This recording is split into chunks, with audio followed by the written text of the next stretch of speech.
بسم اللہ الرحمن الرحیم۔ السلام علیکم ورحمۃ اللہ وبرکاتہ۔ عزیز طلباء کرام، امید ہے کہ آپ تمام احباب اللہ تعالیٰ کے فضل و کرم سے خیر و عافیت سے ہوں گے۔ آج مختصر القدوری کا ہمارا سبق نمبر 21 ہے اور کتاب الطہارہ آج انشاءاللہ مکمل ہو جائے گی، اور اس کا جو آخری باب الانجاز ہے یہ بھی مکمل ہو جائے گا۔ نجاستوں سے پاکی کا بیان اس کا حصہ سوم ہے، اور آج کے اس حصے کے اندر ہم نجاست کی ایک اور تقسیم کریں گے، اور اس کے اندر نجاست مرئیہ یعنی وہ نجاست جو ہمیں نظر آتی ہے اور خشک ہونے کے بعد جسم کے اوپر، کپڑے کے اوپر اس کا اثر ہمیں ظاہر ہو رہا ہے، اس کو نجاست مرئیہ رؤیت سے ہے۔ رؤیت کا معنی ہوتا ہے عربی کے اندر دیکھنا، یعنی دکھائی دینے والی، خشک ہونے کے بعد دکھائی دینے والی جسم والی نجاست بھی اس کو ہم کہہ سکتے ہیں۔ اگر جسم نہ بھی ہو لیکن اس کا اثر ظاہر ہو تو اس کو ہم مرئیہ میں شمار کریں گے۔ اور اسی طریقے سے غیر مرئیہ یعنی ایسی نجاست کے جو خشک ہونے کے بعد نظر نہیں آتی، مثال کے طور پر پیشاب ہوتا ہے اور وہ نظر نہیں آتا اگر خشک ہو جائے، یا اسی طریقے سے کوئی ناپاک پانی لگ گیا ہے تو ناپاک پانی بھی خشک ہونے کے بعد نظر نہیں آتا، تو اس کو ہم غیر مرئیہ میں ڈال دیں گے۔ اس کے علاوہ جتنے بھی ہوں گی، خون ہے وہ بھی مرئیہ میں ہوگا کیونکہ وہ بھی نظر آتا ہے۔ اس طریقے سے پاخانہ ہے، گوبر ہے، لید ہے، جو بھی ہے نجاست جو نظر آتی ہے تو اس کو ہم نجاست مرئیہ کے اندر ڈالیں گے، اور اس کا اثر بھی چونکہ ظاہر ہوتا ہے۔ اس کے احکامات پڑھیں گے کہ ان دونوں نجاستوں کو، دونوں قسم کی نجاستوں کو پاک کرنے کا، یعنی اس سے کپڑے کو یا بدن کو پاک کرنے کا طریقہ کیا ہے، اور دوسرا سٹیپ ہوگا ہمارا استنجا کا حکم اور استنجا کا مکمل طریقہ۔ تو سب سے پہلے ہم ہمیشہ کی طرح عبارت پڑھیں گے، اور اس کے بعد اس عبارت سے نکلنے والا جو ہمارا مائنڈ میپ ہے، ذہنی نقشہ، وہ ہم دکھائیں گے اور پھر اس عبارت کی تشریح کر دیں گے۔ تو آج کی جو ہماری عبارت ہے وہ یہاں سے ہے، وَتَطْهِيرُ النَّجَاسَةِ الَّتِي يَجِبُ غَسْلُهَا عَلَى وَجْهَيْنِ فَمَا كَانَ لَهُ مِنْهَا عَيْنٌ مَرْئِيَّةٌ فَطَهَارَتُهَا زَوَالُ عَيْنِهَا إلا أن يبقى من أثرها ما يشق إزالتها، وما ليس له عين مرئية فطهارتها أن يغسل حتى يغلب على ظن الغاسل أنه قد طهر، والاستنجاء سنة يجزئ فيه الحجر والمدر وما قام مقامهما، يمسحه حتى ينقيه وليس فيه عدد مسنون، وغسله بالماء أفضل، وإن تجاوزت النجاسة مخرجها لم يجزئ فيه إلا الماء أو المائع، ولا يستنجي بعظم ولا روث ولا بطعام ولا بيمينه۔ تو اس عبارت کی تشریح سے پہلے ہم نے عبارت کے اندر ہی جب ہم نے اس کو پڑھا تو کچھ سمجھ میں آیا کہ یہاں پہ دیکھیں عبارت میں نجاست کی دو قسمیں کر دی ہیں، مرئیہ اور غیر مرئیہ۔ تو دیکھتے ہیں کہ مرئیہ اور غیر مرئیہ کسے کہتے ہیں اور ان کا حکم کیا ہے مائنڈ میپ کے اندر، اور اس کے بعد پھر ہم اس عبارت کی تشریح کی طرف آتے ہیں۔ تو یہ جو تقسیم ہے باب کے شروع میں جو ہم نے باب کی 5 اقسام کی تھی، اس میں سے چوتھے نمبر پر تھی کیفیت تطہیر۔ تو یہ کیفیت تطہیر آپ اس کو سمجھ لیں کہ یہ کیفیت تطہیر یہاں سے بیان ہو رہی ہے، نمبر 4 ہے یہ۔ اب کیفیت تطہیر کے اعتبار سے نجاست کی یہاں پہ آپ کے سامنے 2 قسمیں کی کر دی گئی ہیں۔ پہلی قسم نجاست مرئیہ اور دوسری قسم نجاست غیر مرئیہ۔ نجاست مرئیہ رؤیت سے ہے کہ معنی ہے دکھائی دینا، اور تعریف ہم نے کر دی کہ خشک ہونے کے بعد جس کا اثر ظاہر ہو، اور غیر مرئیہ کے خشک ہونے کے بعد اس کا اثر ظاہر نہ ہو۔ بدبو وغیرہ آ رہی ہے وہ تو ٹھیک ہے، لیکن یہ کہ اثر ظاہری طور پر اس کا کلر، اس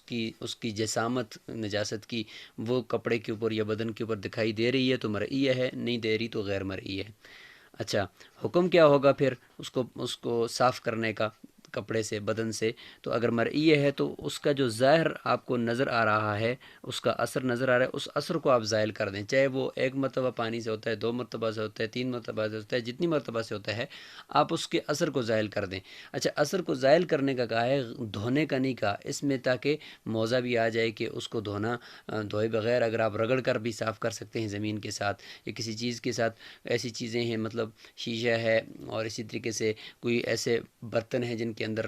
لوہا ہے، اس کے ساتھ اگر نجاست لگ گئی ہے تو اس کو ضروری نہیں کہ دھو لیں، اس کو اچھی طریقے سے آپ نے پونچھ دیا اس کے اوپر سے تو صاف کر دیا اور اثر زائل ہو گیا، تو بس اثر زائل کرنا مقصد ہے، تو اس لیے دھونا ہی ضروری نہیں ہے، تو بس ظاہری اثر کو زائل کرنا ہے۔ اور جو غیر مرئی ہے تو اس کے لیے حکم یہ ہے کہ زائل ہونے کے ظن غالب تک دھونا ہے۔ کیا مطلب کہ جب تک آپ کا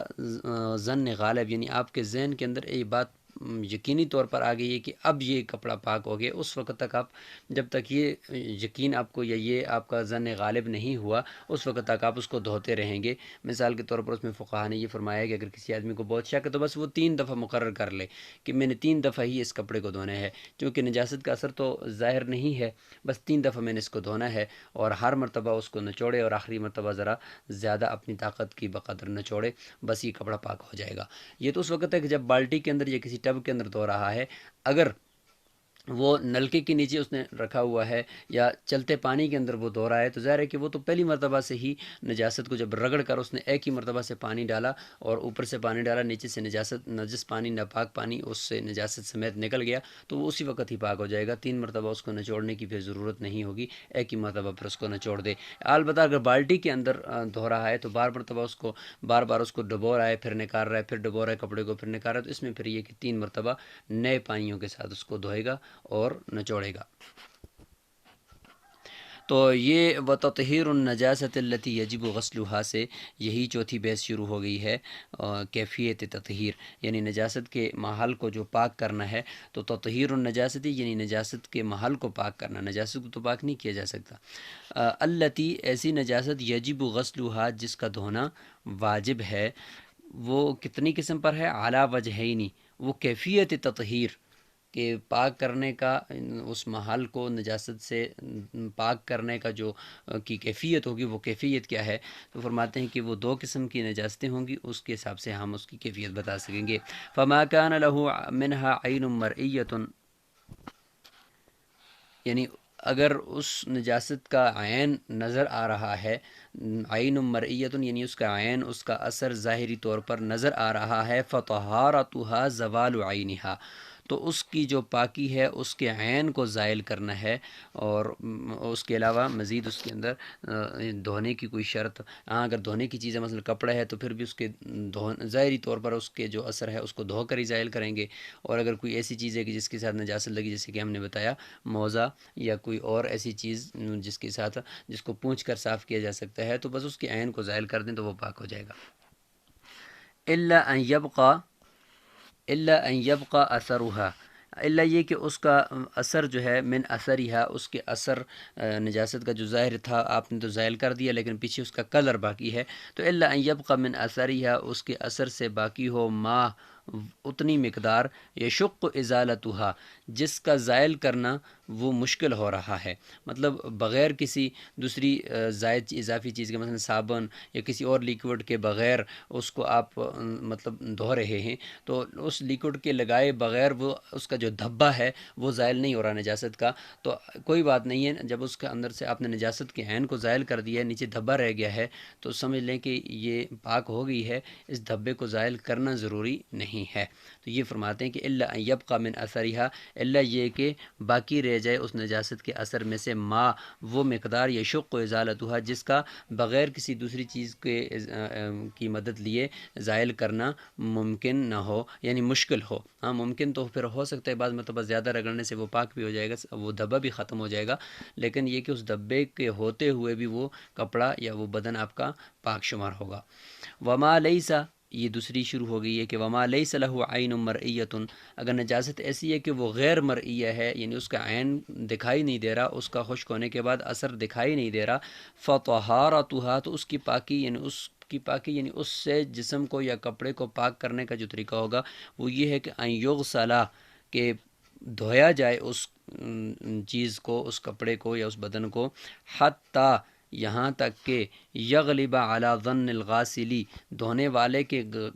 ظن کے اوپر، اس کے ذہن کے اوپر یہ بات غالب آ جائے، انہ قد طہورا، یہ بات کہ انہ قد طہورا، کہ یہ کپڑا پاک ہو گیا ہے، بس اتنا کافی ہے۔ یعنی اس میں بھی 3 مرتبہ کی جو شرط ہے وہ تو وسوسے کو دور کرنے کے لیے ہے، ورنہ اگر پہلی مرتبہ سے بھی ایک آدمی نلکے کے نیچے اس نے رکھا ہوا ہے اور اس کا ظن غالب ہو گیا کہ تقریباً یہ نجاست اس سے نکل گئی ہے، ناپاک پانی بھی نکل گیا ہے، تو بس اسی وقت سے یہ پاک ہوگا، لیکن احتیاطاً پھر وہ 3 مرتبہ اس کو نچوڑے گا، جس طریقے سے ہم نے تفصیل بتا دی ہے۔ اور اس طریقے سے اگر کوئی ایسی چیزیں ہیں یہاں پر یہ بھی بتا دیں کہ وہ نچوڑی نہیں جا سکتی مثال کے طور پر، اور نجاست ان کے اندر سرایت کر گئی ہے، مثال کے طور پر چٹائی ہے یا قالین ہے، تو وہ نچوڑی نہیں جا سکتی، تو اب اس دری کو یا اس چٹائی کو پاک کرنے کا طریقہ یہ ہے کہ اس کو ایک مرتبہ اس کے اوپر پانی ڈالا جائے اور اس کے اوپر سے برش وغیرہ کے ساتھ اس کو رگڑا جائے، پھر اس کو ایسی جگہ پہ ایسے کھڑا کیا جائے کہ اس سے پانی کے قطرے ٹپکنے شروع ہو جائیں، اور وہ پانی کے قطرے جب ٹپکنے بند ہو جائیں تو پھر اس کے بعد دوبارہ پانی ڈالا جائے، پھر اسی طریقے سے اس کو چھوڑا جائے کہ پانی کے قطرے ٹپکنے بند ہو جائیں، پھر تیسری مرتبہ اس کے اوپر پانی ڈالا جائے، تیسری مرتبہ جب پانی کے قطرے اس سے ٹپک کر ختم ہو جائیں گے تو یہ اسی طریقے سے یہ قالین پاک ہو جائے گی۔ یہی طریقہ ہے ان تمام چیزوں کا جن کو نچوڑا نہیں جا سکتا، اور جن کو نچوڑا جا سکتا ہے تو ان کو نچوڑنا بھی 3 مرتبہ پھر ضروری ہوگا۔ تو یہاں تک یہ تفصیل ہو گئی ہے نجاست کی سے کسی چیز کو پاک کرنے کی کیفیت کیا ہوگی، تو اس میں پھر ہم نے بتا دیا کہ نجاست کا اثر اگر ظاہر ہے تو پھر اس کے عین کو زائل کر دو، اس کے لیے کوئی عادت شرط نہیں ہے دھونا، یا اس کے لیے ضروری نہیں ہے، بس صرف زائل کر دو جس طریقے سے وہ زائل کرنا ممکن ہو، اور اگر نظر نہیں آ رہی تو پھر اس کو دھونا ہی ضروری ہے، لیکن دھونے کے لیے پھر یہ کہ ظن غالب ہو کہ یہ پاک ہو گئی ہے۔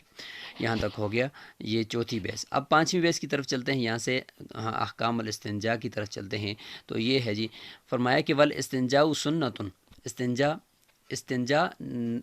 کہتے ہیں نجب سے یعنی اپنے آپ کو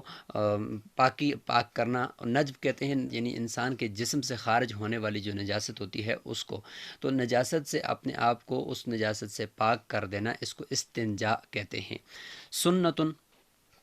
سنت ہے، اور یجزئ فیہ الحجر، اس کے اندر پتھر یہ کافی ہو جاتا ہے، والمدر، اور پتھر اور ڈیلا، حجر کہتے ہیں پتھر کو، اور مدر کہتے ہیں مٹی کا جو خشک ڈیلا ہوتا ہے اس کو کہتے ہیں۔ اور وما قام مقامہما، یہ اس کے قائم مقام کوئی ایسی چیز ہو جو نجاست کو صاف بھی کر سکے اور اس کو خشک بھی کر سکے، اور وہ چیز بھی خود بھی پاک ہونی چاہیے، اور ایسی کوئی نوکیلی چیز بھی نہ ہو جس سے مقام استنجا کا وہ زخمی ہو جائے۔ تو یہ آگے چل کر ہم کچھ چیزوں کی نشاندہی بھی کریں گے۔ یمسحہ، اس کو ملے، اس کے اوپر پونچھے اس کے ذریعے سے مقام کو، حتیٰ ینقیہ، یہاں تک کہ اس کو صاف کر دے، ولیس فیہ عدد مسنون، اس کے اندر کوئی ڈیلوں کی یا پتھر کی کوئی عدد مسنون نہیں ہے کہ 3 ہی ہوں، یہ احناف کے نزدیک ہے، اور امام شافعی رحمۃ اللہ کے نزدیک 3 ہی تعداد جو ہے وہ مسنون ہے۔ تو یہاں پر یہ استنجا کی ہو گیا، کیونکہ پتھر یا ڈیلا یا لکڑی اور ایسی چیز جس سے پاخانہ صاف ہو جائے، ان تمام چیزوں سے استنجا کرنا سنت ہے۔ ان چیزوں سے اتنی مرتبہ مقام صاف کرے کہ پاخانہ صاف ہو جائے تو یہ کافی ہو جائے گا، اور پیشاب کے لیے ایسی چیز کی ضرورت ہے جو پیشاب کو چوس لے، جیسے ڈیلا ہوتا ہے۔ پتھر سے جو ہے وہ کام نہیں چلے گا چھوٹے پیشاب کے لیے، کیونکہ اس کے لیے تو اس سے پیشاب خشک نہیں ہوتا، ڈیلے سے خشک ہوتا ہے، البتہ یہ کہ پتھر کے ساتھ اگر کوئی ایسا گرد و غبار لگا ہو تو وہ اس سے بھی خشک ہو جاتا ہے۔ اور پتھر یا ڈیلا استعمال کرنے سے نجاست کی کمی ہو جائے گی، مکمل صفائی تو نہیں ہوگی، لیکن مخرج کے پاس 1 درم چوڑائی کے اندر ہو تو شریعت نے انسانی مجبوری کو دیکھتے ہوئے اس کی سہولت دی ہے کہ وہ جو 1 درم کی مقدار پخانے کی جگہ ہے تو اس کو اگر ڈیلے سے بھی صاف کر دیا، نجاست نے ارد گرد کی جگہ کو نہیں گھیرا، ادھر تجاوز نہیں کیا، تو اگر نماز اس سے پڑھ لے بغیر پانی کو استعمال کیے تو اس کا یہ استنجا ٹھیک ہے، نماز اس کی ہو گئی ہے۔ لیکن اگر وہ پھر پھر بھی پانی استعمال کرتا ہے تو اللہ تعالیٰ نے چونکہ مسجد قباء والوں کی تعریف فرمائی ہے کہ فیہ رجال یحبون ان یتطہروا، تو یہ بھی بہت بہتر ہے کہ ڈیلے کے بعد پانی استعمال کر لے۔ اس لیے فرمایا وغسلہ بالماء افضل، کہ پانی کے ساتھ اس کو دھونا، اس مقام استنجا کو، شرمگاہ کو یہ دھونا یہ زیادہ افضل ہے۔ لیکن یہ کہ وہی بات کہ اگر تجاوز نہ کیا گیا ہو، اگر فرمایا کہ وَإِن تَجَاوَزَتِ النَّجَاسَةُ، اگر نجاست نے تجاوز کر لیا ہے اپنی اس خاص مخرج سے جہاں میں انسانی مجبوری کی وجہ سے اجازت دی جا سکتی تھی بغیر پانی کے نماز وضو کر کے نماز پڑھنے کی، لیکن یہ کہ یعنی بغیر پانی کے استنجا کیے صرف ڈیلے کے ساتھ ہی گزارا کر کے نماز پڑھ لے تو نماز ہو جاتی تھی۔ لیکن اگر نجاست نے اس اپنے مخرج سے تجاوز کر لیا ہے، مخرجہ مخرج سے آگے بڑھ گئی ہے اور ارد گرد پھیل گئی ہے، لم یجزی فیہ، نہیں کافی اس میں الا الماء، صرف اور صرف پانی، اول مائع، یا کوئی اور لیکوڈ چیز جو جس سے استنجا کیا جا سکتا ہو اور وہ ایسی چکنی بھی نہ ہو کہ جس وہ چپک جائے اور وہ نجاست کو زائل نہ کرے، بلکہ یہ ہے کہ وہ ایسا لیکوڈ ہو جیسے گلاب کا مطلب پانی ہوتا ہے، یا اسی طریقے سے آپ اس کو سرکے کو لے سکتے ہیں، یا اس طرح کی چیزیں، اگرچہ وہ کھانے کی چیزیں ہیں لیکن یہ کہ اگر مجبوری میں کوئی اس سے کر رہا ہے تو ایسی چیز ہونی چاہیے کہ جس سے نجاست بہرحال وہ زائل ہو جائے۔ ولا یستنجی بعظم، کن کن چیزوں سے استنجا نہیں کر سکتا، تو فرماتے ہیں کہ ہڈی سے، ہڈی کے ساتھ استنجا نہ کرے کیونکہ یہ ایک روایت میں آتا ہے کہ یہ جنوں کی خوراک ہے۔ ولا روث، اور نہ ہی گوبر کے ساتھ چونکہ یہ ناپاک چیزیں ہیں، ناپاک ہے، اور دوسرا یہ کہ ایک روایت میں یہ کہ یہ جنوں کے جو اپنے ان کے جو جنوں کے جو اپنے مال مویشی ہیں، ظاہر ہے کہ ان کے پورا ایک نظام زندگی ہے، تو ان کے جانوروں کا کی خوراک جو ہے وہ روث ہے، یعنی ہمارے جانوروں کا جو گوبر ہے وہ ان کے جانوروں کی خوراک ہے۔ ولا بطعام، اور اس طریقے سے ایسی چیزیں جو غلہ ہو، کھانا ہو، جس طریقے سے ابھی ہم نے سرکے کا کہا تو یہ تو ایک بطور مثال تھا، ورنہ استنجا سرکے سے تو نہیں کیا جا سکتا کیونکہ وہ تو کھانے کی چیز ہے۔ تو یعنی ایسی چیز ہو، مائع ہو، لیکوڈ ہو، لیکن وہ کھانے کی چیز نہ ہو۔ ولا بیمینہ ہی، اور تیسری یہ کہ مکروہات میں سے ہے یہ کہ دائیں ہاتھ سے استنجا نہ کرے، البتہ یہ کہ اگر ضرورت ہو تو مطلب بائیں ہاتھ کے اندر ایسی چوٹ لگی ہوئی اس کو استعمال نہیں کر سکتا تو پھر یہ کہ دائیں ہاتھ کے ساتھ مجبوراً کر سکتا ہے، اس کے ہاتھ کے اوپر اگر کوئی اس طرح کی کوئی چیز لگا دی جائے، کوئی ایسا دستانہ لگا دیا جائے تو اس طریقے سے بھی کر سکتا ہے، اگر نہ ہو تو مجبوری میں ویسے بھی اس طریقے سے استنجا پہلے ڈیلے کا استعمال کر کے اس کے بعد پانی کے ساتھ کیا جا سکتا ہے۔ تو جیسا کہ ہم نے بتایا کہ ولا بطعام، غلے یعنی کھانے پینے کی چیزوں سے استنجا نہ کرے، تو اگر کر لیا یا ان تمام چیزوں سے دائیں ہاتھ سے یا گوبر سے یا ہڈی سے کر لیا تو نماز پڑھ لی، اس کے بعد تو نماز تو درست ہو جائے گی، لیکن یہ گناہ کا کام اس نے کیا ہے، ایسا کرنا اس کے لیے درست نہیں تھا۔ تو خلاصہ یہ کہ ہر ایسی چیز جو کھانے کے قبیل سے نہ ہو اور وہ ناپاک خود بھی نہ ہو اور وہ نجاست کا جو مقام ہے، مخرج ہے، اس کو وہ زخمی بھی نہ کرے، تو ان چیزوں سے استنجا کیا جا سکتا ہے۔ اور ساتھ ساتھ وہ محترم بھی نہ ہو، جیسے کہ مطلب کاغذ کا ٹکڑا ہے، اس سے استنجا نہ کرے کیونکہ یہ ایک محترم ہے، اس کا احترام ہے، اس کو علوم سیکھنے کے لیے اس کو استعمال کیا جا سکتا ہے۔ تو یہ تو اس طریقے سے ہر وہ چیز جو محترم بھی نہ ہو، کھانے کے قبیل سے نہ ہو اور ناپاک بھی نہ ہو، اور یہ کہ کسی جنات یا انسانوں کی کو وہ خوراک بھی نہ ہو، تو اس سے استنجا کیا جا سکتا ہے۔ تو یہاں پر ناظرین ہمارا کتاب الطہارت یہاں پہ مکمل ہو چکی ہے اور باب الانجاس یہاں پہ مکمل ہو گیا ہے، اور ظاہر ہے کہ اس پوری کتاب الطہارت کے اندر ہم نے جو کچھ پڑھا ہے اس میں ہم نے وضو کے احکامات، غسل کے احکامات، اور اس کے بعد غسل اور وضو کے بعد ظاہر ہے کہ غسل اور وضو کن چیزوں کی وجہ سے ہوتا ہے، حیض، نفاس، وہ مسائل ہم نے پڑھ لیے، اور اس کے بعد پھر ہم نے کن کن نجاست حکمیہ پڑھنے کے بعد پھر کون کون سی نجاست حقیقیہ ہیں تو ان کو ہم نے پڑھ لیا کہ نجاست حکمیہ تو وضو اور غسل، اور نجاست وضو اور غسل ان کو پاک کر دیتا ہے، اور نجاست حقیقیہ سے پاکی کا جو طریقہ ہے وہ اس کو دھونا ہے یا اس کے عین کو زائل کرنا ہے۔ تو یہ پورے کتاب و طہارت کا ہم نے خلاصہ کر دیا ہے۔ مقصد اس کتاب و طہارت کا شروع میں لانے کا یہی تھا کہ آگے ہم نے چونکہ نماز کو شروع کرنا ہے تو وہ کتاب و طہارت جو ہے وہ نماز کے لیے زیر طہارت شرط ہے، تو اس کا ہم نے ذکر یہاں پہ مکمل کر دیا ہے۔ اب جب ہم نماز کی طرف جائیں گے تو ظاہر ہے کہ اس سے پہلے طہارت ضروری تھی، تو وہ الحمدللہ اس کے متعلق ساری تفصیل ہو گئی ہے۔ تو جب نماز کو شروع کریں گے تو اس میں قبلہ کی بحث آئے گی، پھر اس میں جو ہے وہ اس کے علاوہ جو باقی ابحاث ہیں، جو نماز کے 13 فرائض ہیں، ان میں سے باقی جو فرائض ہیں وہ انشاءاللہ کتاب الصلاۃ کے اندر ڈسکس ہوں گے۔ تو آپ پوری کتاب و طہارت کے اندر جو ہم نے ابواب پڑھ لیے ہیں تو ان سب ابواب کا خلاصہ اپنے ذہن میں رکھیں گے، اور خاص طور پہ یہ استنجا کا حکم، اور اس سے پہلے جو باب الانجاس ہم نے پڑھ لی ہے، نجاستوں کی ایک ہم نے تقسیم کیا غلیظہ اور خفیفہ، دوسری ہم نے تقسیم کی ہے مرئیہ اور غیر مرئیہ، اور اس طریقے سے اس سے پہلے ہم نے باب الانجاس کے اندر 10 طریقے بتائے تھے مختلف چیزوں کو پاک کرنے کے، وہ آپ نے اپنے ذہن کے اندر ذہن نشین کر لینے ہیں اور ان کو ایک مرتبہ پھر سے دیکھ لینا ہے۔ السلام علیکم ورحمۃ اللہ وبرکاتہ۔